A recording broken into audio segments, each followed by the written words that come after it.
రెడీగా ఇక్కడ చూడొచ్చు. సింగరేణిలో మరో కుంభకోణం 540 కోట్ల సోలార్ స్కామ్ అంటూ నిన్న హరీష్ రావు మళ్ళీ ప్రెస్ మీట్ పెట్టి మాట్లాడాడు.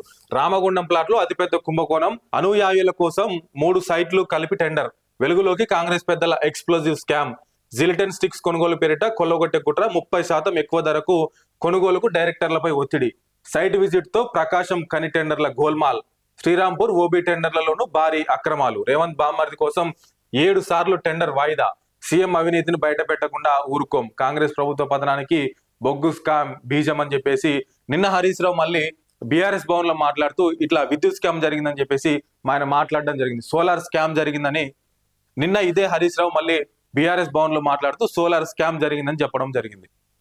సో ఇట్లా మాట్లాడుతూ పోతున్న కొద్దీ అటు కాంగ్రెస్ నాయకులు వీళ్ళు ఎంతైతే మాట్లాడుతున్నారో దానికి తగ్గట్టు నోటీసులు ఇచ్చి ఏదో ఒక కేసులో ఇరికించే ప్రయత్నం చేస్తారు తప్ప కాంగ్రెస్ వాళ్ళు ఈ విషయానికి సమాధానం చెప్పట్లేదు అనేది ముఖ్యంగా బీఆర్ఎస్ నేతలు విమర్శిస్తున్నటువంటి మాట.